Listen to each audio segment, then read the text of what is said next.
আখড়া স্টাডিতে সবাইকে স্বাগতম। আজকে আমরা শিখব West Bengal board class 10 English book bliss new syllabus chapter 3 the passing away of বাপু।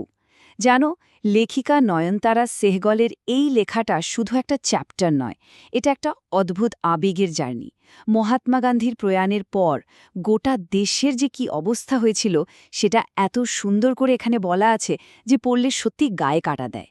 তো চলো আর দেরি না করে আজকের এই দুর্দান্ত আলোচনাটা শুরু করা যাক। আজকে আমরা মূলত যে বিষয়গুলো কভার করব সেগুলো হল ইউনিট 1 আকস্মিক ক্ষতি, ইউনিট 2 শেষ হাঁটা, আর ইউনিট 3 জাদুর বৃত্তের বাইরে। আর হ্যাঁ, একদম শেষে কিন্তু আমরা পাঠ্য বইয়ের গুরুত্বপূর্ণ ব্যাকরণ আর শব্দভাণ্ডার নিয়েও কথা বলবো। তো শুরু করছি ইউনিট 1 আকস্মিক ক্ষতি। ঘটনাটা পরপর একটু বোঝার চেষ্টা করো। 1948 সালের 30শে জানুয়ারি সন্ধেবেলা লেখিকা নিজের বাড়িতে বসে বেশ শান্তিতে চা খাচ্ছিলেন। ঠিক তখনই একটা এমার্জেন্সি টেলিফোন এলো। খবরটা কি?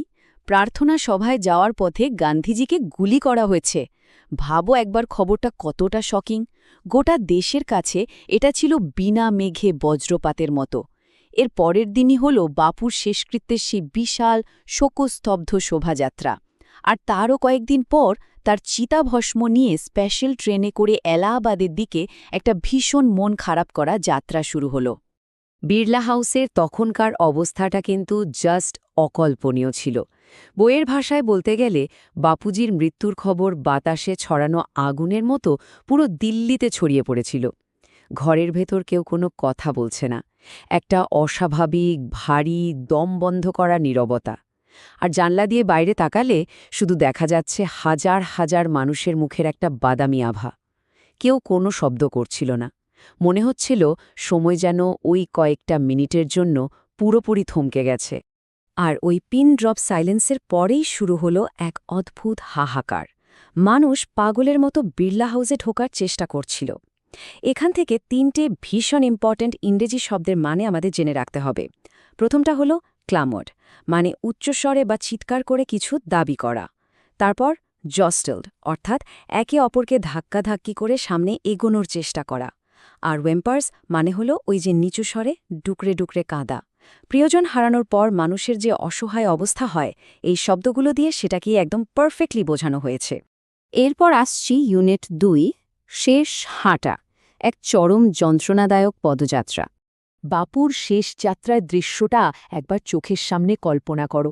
একটা খোলা ট্রাকে বাপুর মরদেহ ফুলে ফুলে ঢাকা রয়েছে, চারিদিকে হাজার হাজার মানুষ কাঁদছে। তাদের একটাই আশা, শেষবারের মতো শুধু একবার বাপুর পা ছুঁয়ে দেখা।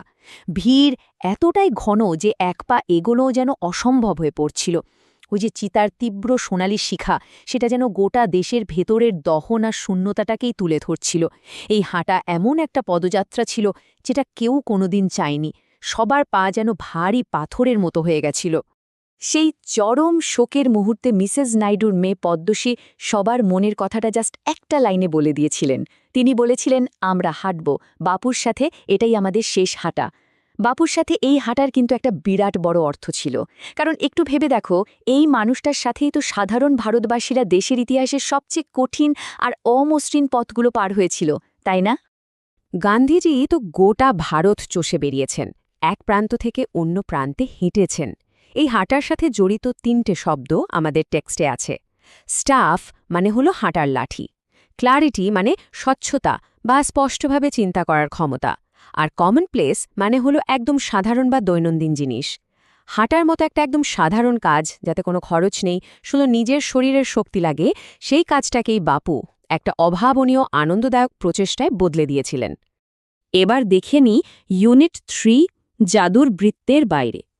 শেষকৃত্যের কয়েকদিন পর শুরু হলো আর একটা যাত্রা। বাপুর চিতাভস্ম নিয়ে ট্রেন চলল এলাহাবাদের দিকে। ট্রেনের কামরাটা একদম ফুলে ফুলে সাজানো ছিল।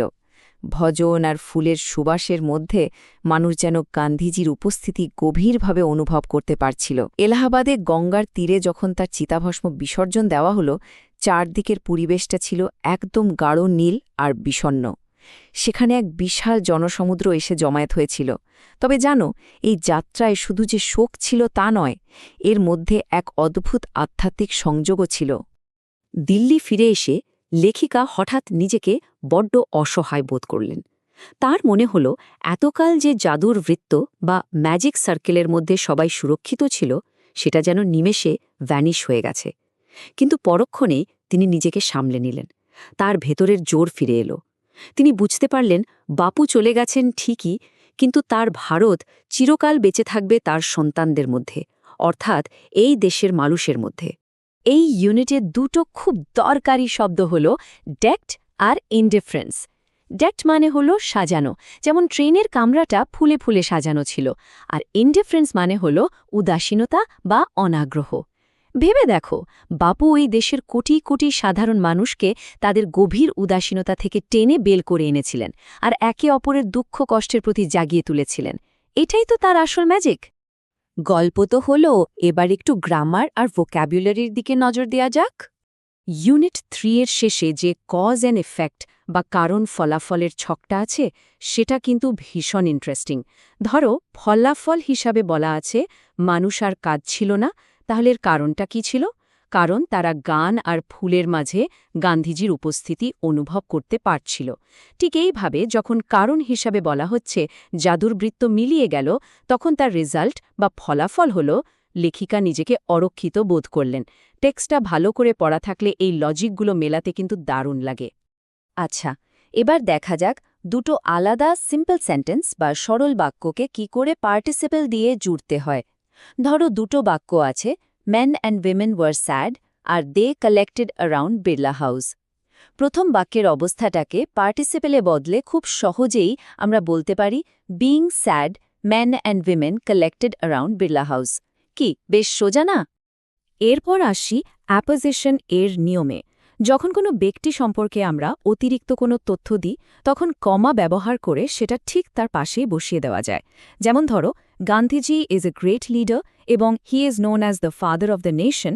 এই দুটো বাক্যকে জুড়ে স্মার্টলি লেখা যায় Gandhiji father of the nation is a great leader.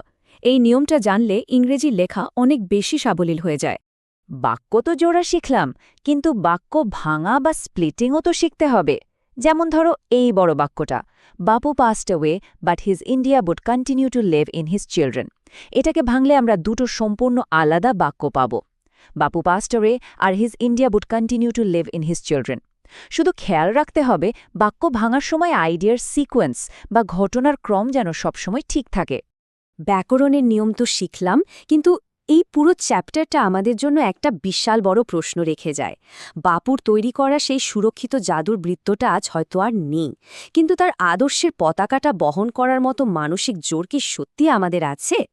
এই যে ভেতরের শক্তির জাগরণ, এটাই হলো এই আলোচনার সবচেয়ে বড় টেকঅ্যাওয়ে। তো বন্ধুরা, আজ এই পর্যন্তই। আশা করছি দ্য পাসিং অ্যাওয়ে অফ বাপুর এই বিশ্লেষণ তোমাদের কনসেপ্ট একদম ক্লিয়ার করে দিয়েছে। এরকম আরও চমৎকার গোছানো আর পয়েন্ট টু পয়েন্ট আলোচনা পেতে এই পর্বটি এক্ষুনি লাইক করো আর বন্ধুদের সাথে শেয়ার করে দাও। আর হ্যাঁ, অবশ্যই আখড়া স্টাডি ইউটিউব চ্যানেলটিকে সাবস্ক্রাইব করে আমাদের সাথে জুড়ে থাকো। দেখা হচ্ছে পরের ক্লাসে। সবাই খুব ভালো থেকো।